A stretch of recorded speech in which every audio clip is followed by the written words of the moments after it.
Lebaran kemarin memang aku juga sempat pada saat itu bintang tamu di salah satu acara, dan aku juga sempat bilang ke anak-anak media, tapi mungkin karena pada saat itu ada COVID, terus bulan puasa mau Lebaran, jadi mungkin gaungnya nggak seperti sekarang. Nah kalau saat ini, sampai saat ini kan udah kurang lebih 3 bulan lebih ya, mau ke 4 bulan nih nanti September. Tapi kita tetap komunikasi, karena Gali juga sesekali nelfon aku pakai telepon dari Polda juga, karena kan memang semenjak COVID kan masih belum boleh jenguk, jadi sesekali dari pihak tahanan juga bisa kasih pinjam, mungkin ya telepon 2-3 menit aja, sekedar nanyain 2-3 minggu sekali, tanya gimana kabarnya gitu sih. Jadi kita hubungannya tetap baik, karena aku bukan tipe orang yang kalau udah bisa musuhan, apalagi cerai juga jadi marah-marahan gitu. Aku bukan tipe orang seperti itu. Jadi aku tetap mendukung dan aku tetap berkomitmen sampai masalah kasus Gali selesai. Bahkan aku juga titip pesan sama Gali harus lebih sukses lagi dibanding Gali yang kemarin sama aku. Yang akhirnya bikin yakin untuk ya udah deh berpisah gitu, apa sih? Yang akhirnya bikin yakin itu satu, ya gini, ya satu mungkin umur ya. Aku kan memang beda umurku sama Gali 4 tahun ya. Aku lebih tua. Ya dimana tanggung jawabku kan jauh lebih banyak, aku tulang punggung keluarga, terus aku juga punya anak perempuan, terus aku juga ya masih panjang ya karirnya sebagai advokat, aku juga punya usaha juga, terus banyak hal yang aku juga masih punya cita-cita yang jalannya juga masih panjang. Bukan berarti karena aku tinggalin juga jadi aku jahat atau aku nggak sayang, bukan. Justru karena aku terlalu sayang dan aku juga nggak mau nyakitin, karena kan kita berpisah ini udah 1 tahun lebih ya, pastinya banyak ya fitnah-fitnahan, terus juga aku juga jadi apa ya, disangkut-sangkutkan lah ya, banyak pihak-pihak yang mencoba untuk ya banyak mengusik kehidupan aku gitu, yang membuat aku juga nggak nyaman.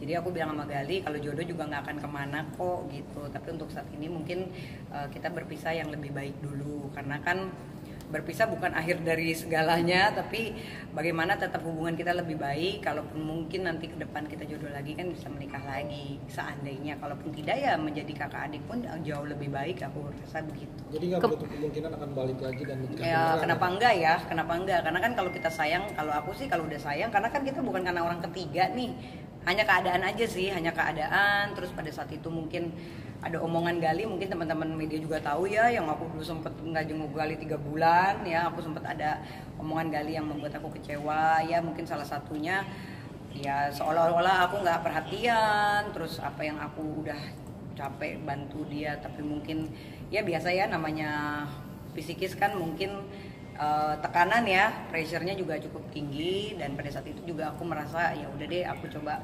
maafin dan aku coba untuk terusin, tapi ya sudah, akhirnya banyak pertimbangan yang aku wah kayaknya gue juga harus move on nih gitu, karena aku juga kan nggak bisa berkutat di situ aja gitu. Aku juga masih jadi leader juga, aku juga punya law firm sendiri, terus aku juga masih punya banyak partner yang aku harus manage gitu. Jadi aku ngerasa ya udah deh, langkah yang lebih baik untuk saat ini mungkin kita berpisah dulu. Bu, kemarin kan sempat ke Jogja ketemu Ya. sama orang tua, itu ngebahas masalah perpisahan ini juga.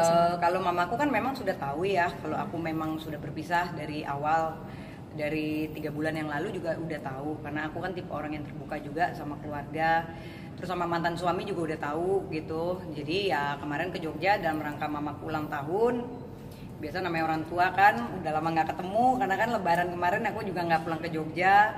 Terus kemarin biasa ulang tahun minta beliin ini, minta beliin itu. Terus adikku juga kan nilainya juga bagus, kumlot dia.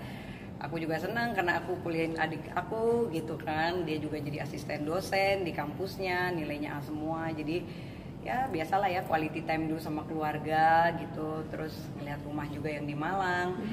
Ya, karena kan semenjak COVID agak stres juga, nggak bisa keluar negeri. Biasanya aku jalan-jalan terus, ini nggak bisa. Terus keluar kota nggak pernah. Baru semenjak terakhir aku ke Vietnam itu bulan Februari. Jadi semenjak Maret aku nggak pernah kemana-mana.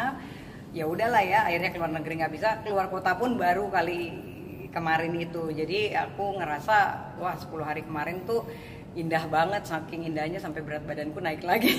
Oke. Bu, menyandang status janda mungkin jadi ngerasa lebih bebas lagi nggak sih? Kalau bebas sih sebenarnya gini, kalau menurut aku ya, janda atau enggak sih tetap aja namanya Kumala tuh banyak yang ngejar dari dulu gitu kan. Cuman bukan berarti karena sekarang statusnya single juga jadinya kayak wah ini buka lowongan nih gitu, enggak juga sih gitu. Cuman jadi aku terhindar dari fitnah aja sih, karena kan di lingkungan aku banyak orang yang sirik banget ya kan. Aku ya karena mungkin beritaku selalu viral terus, karena kan hubungan aku juga dengan teman-teman media juga baik, dan aku juga nggak sejelek apa yang orang omongin ya. Jadi ya itu dia, kalau saat ini kan aku jadi lebih tenang. Satu, kerjaan aku jadi lebih tenang. Kedua, aku bisa memanage apa yang aku bayangkan, karena kan kalau dulu kan maunya aku begini, maunya Gali begini ya kan. Banyak bisnis yang kita udah sempat kerja sama bareng tapi akhirnya berantakan gitu kan. Nah kalau kali ini kan aku jadi head leader dengan diriku sendiri gitu. Nah untuk kedepannya harapannya Kak, tapi oh ya, harapannya ya udah Gali semoga bisa sukses lagi, dan hasil kasasinya juga bisa mengurangi nanti masa tahanannya dia, jadi sehingga bisa kembali lagi ke entertainment lagi. Oke. oke. Terima kasih. Ya, thank you.